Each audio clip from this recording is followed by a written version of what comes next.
Les pertes ne me dérangent pas, je ne cherche pas à avoir raison, je cherche juste à gagner de l'argent. Ça, c'est ce que disait une légende du trading qui s'appelle Jesse Livermore. Et c'est vrai que dans le trading, t'es pas mal chahuté. C'est-à-dire que des fois, tu as un peu d'ego, tu te dis « mais là, j'avais raison ».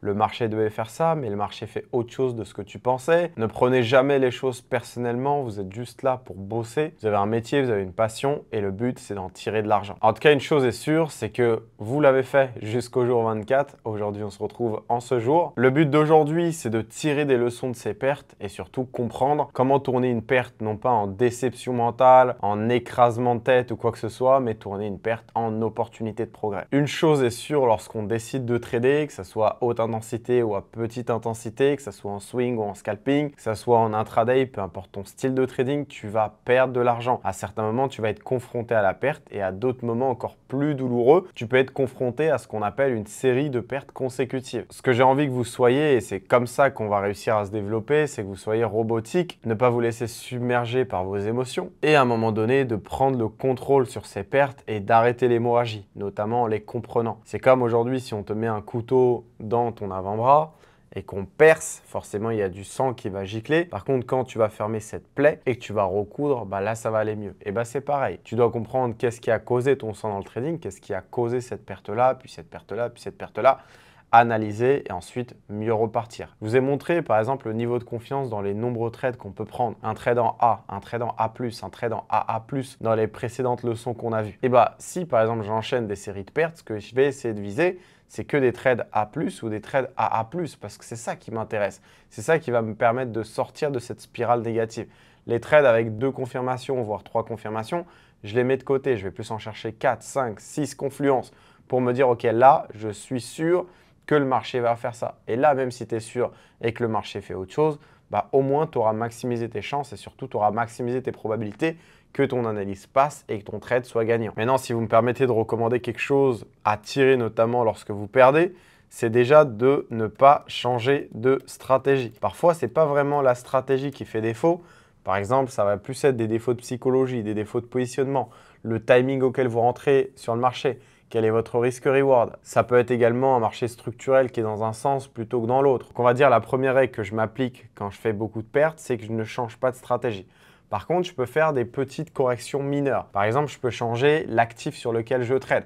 Estimons que j'ai une série perdante sur le Dow Jones, et je peux me répercuter à ce moment-là sur le SP500 qui est un peu moins volatile que le Dow Jones pour du coup relancer au moins un gain, puis 2 gains, puis reprendre confiance au fur et à mesure. C'est comme un bocal qui a été vidé de sa confiance, qu'on rebâtit trade gagnant après trade gagnant. L'autre changement mineur que je peux faire en plus de changer des paires, c'est par exemple augmenter le nombre de confirmations. En tout cas, si vous aviez une stratégie qui fonctionne avec les concepts que je vous ai montrés et que vous avez réussi à avoir des résultats, ça tient juste à quelques réglages et ensuite vous allez repartir sur une dynamique positive où ça va vous emmener des résultats. Estimons que ma stratégie, ça soit par exemple, allez, on va dire 5-6 confirmations. C'est comme ça que c'est écrit dans mon plan trading. C'est normal que si tu prends tout le temps des trades à 2 confirmations, voire 3 confirmations, c'est normal que les résultats ne suivent pas. Ce qu'il faut, c'est essayer de tourner au maximum autour du maximum de confluence. C'est vrai qu'avec 2 confirmations, même 3 confirmations, on a des trades peu fiables et du coup, les résultats sont un peu plus aléatoires. Autre chose à vous rappeler, parce que certains l'oublient, dites-vous que les meilleurs traders dans ce monde-là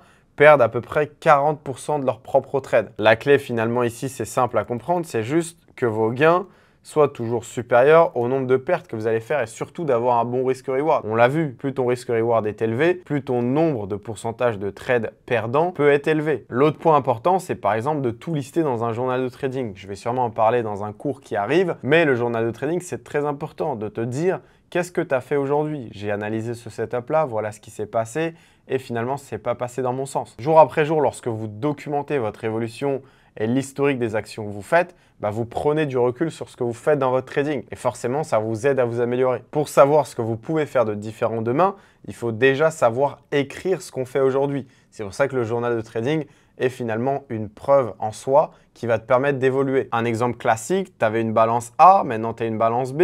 Forcément, cette balance, elle augmente avec le temps. Ta confiance, elle commence à s'activer. Et là, tu commences à me prendre des trades de merde. Et finalement, ta balance, elle redescend au point initial.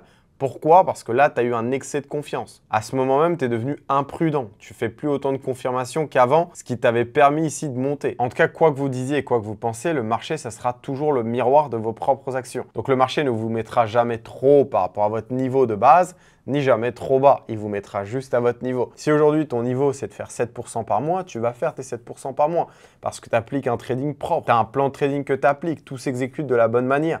Tu as des bons setups. Tout se déroule à merveille. Dans l'effet inverse, si par exemple, tu as enchaîné 2 mois consécutifs à moins 5%, c'est que tu as fait de la merde quelque part et il faut chercher où est-ce que cette merde elle est pour corriger et mieux repartir dans le futur. Et c'est pour ça que je vous recommande de ne pas changer de stratégie. Lorsque vous avez une stratégie qui fonctionne, elle a validé des billets, elle a validé aujourd'hui ses preuves sur le marché. Donc vous avez juste à revenir à cette stratégie en changeant certains détails mineurs, mais en la gardant. Vous analysez vos pertes, vous regardez ce qui est amélioré dedans, vous vous donnez un objectif et ensuite on y va étape par étape et on repart. C'est pas une perte qu'on va abandonner, on est bien plus solide que ça et les pertes font partie du lot du trading. Par exemple sur Ethereum ici, en vue mensuelle, vous voyez en vue mensuelle, on est clairement haussier sur Ethereum, on a fait le mouvement impulsif, mouvement correctif, on peut réavoir un mouvement impulsif ici. Donc le biais c'est qu'en mensuel, là je vais vous le noter, du coup on est haussier.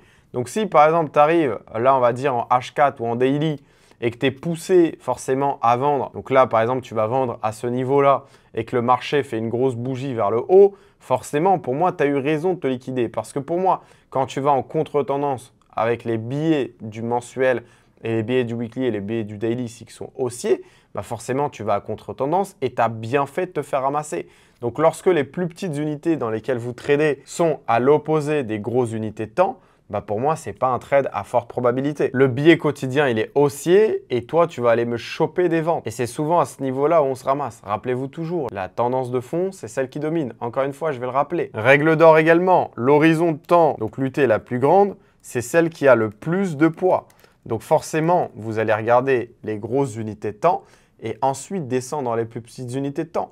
Mais il faut garder le billet, il faut garder le momentum où est-ce qu'il est. Et là, il est littéralement aux mains des acheteurs. Et ça, non pas que depuis là, mais depuis très longtemps, depuis les plus bas de 2022. Aussi, lorsque tu as un trade gagnant, bah, sois content. Et lorsque tu as un trade perdant, sois content également. C'est la même stabilité émotionnelle qui doit t'animer. La seule manière aujourd'hui d'être meilleur par rapport à ses pertes, c'est de travailler encore plus son plan, travailler, corriger, travailler, corriger. Il n'y a que de cette manière, en allant à l'entraînement, que vous allez passer des niveaux. C'est encore moi qui pop-up pendant quelques secondes. Déjà, je voulais te remercier et te féliciter de suivre chaque cours de cette série qui s'appelle Mission Trader Rentable. J'espère que la série te plaît et surtout t'apprend beaucoup de choses. Là, on est l'essentiel. Ça a été un réel plaisir pour moi de la tourner et surtout d'en faire bénéficier des gens aussi passionnés que toi. En description de cette vidéo, tu trouveras 2 liens super importants. Le premier te donnera un accès gratuit à mon club privé qui est du coup disponible sur Telegram pour me suivre, profiter de mes analyses et du coup pouvoir emmener ton trading à un niveau supérieur. Le deuxième lien te permettra de t'inscrire à ma newsletter qui est 100% gratuite où chaque semaine je partagerai des tips, des conseils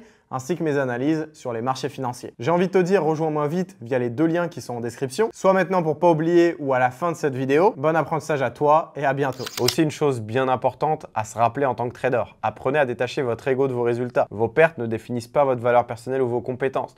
Tu peux être super compétent, avoir une meilleure stratégie et pourtant pourquoi pas clôturer un mois en négatif? Ça m'est déjà arrivé et pourtant l'année, la plupart du temps, elle est toujours positive. Aussi, ce que vous pouvez faire par exemple pour limiter la casse et les pertes, c'est d'éviter de trader des paires qui sont corrélées positivement ou négativement à ce que vous tradez. Par exemple, si je m'aventure sur Ethereum USDT, bah, je ne vais pas aller par exemple acheter toutes les XXX USDT parce que je vais juste amplifier cette fois-ci mon risque par rapport à mon capital. Et du coup, si le dollar prend de la force, donc si le dollar on va dire qu'il monte comme ça, et que moi ici, par rapport au pair, face à l'USDT, je suis à la hausse, je vais littéralement me faire défoncer. Le seul gagnant, ça va être le marché puisque le dollar augmente. Évitez de trader des paires qui sont corrélées positivement ou négativement parce que ça va amplifier le nombre de pertes que vous allez avoir. En tout cas, une chose est sûre, c'est que chaque perte, pour moi, elle est neutre et c'est à vous de savoir si elle est positive ou elle est négative. Moi, personnellement, maintenant, je prends les choses du côté positif. C'est vrai qu'à l'époque, ça me prenait d'émotions, ça me rendait dingue, etc. J'ai appris à mûrir, j'ai appris à grandir, j'ai appris à améliorer mon trading, à faire level up mon niveau et voilà où je m'en suis rendu. On se dit rendez-vous demain pour une nouvelle leçon technique et je vous souhaite le meilleur.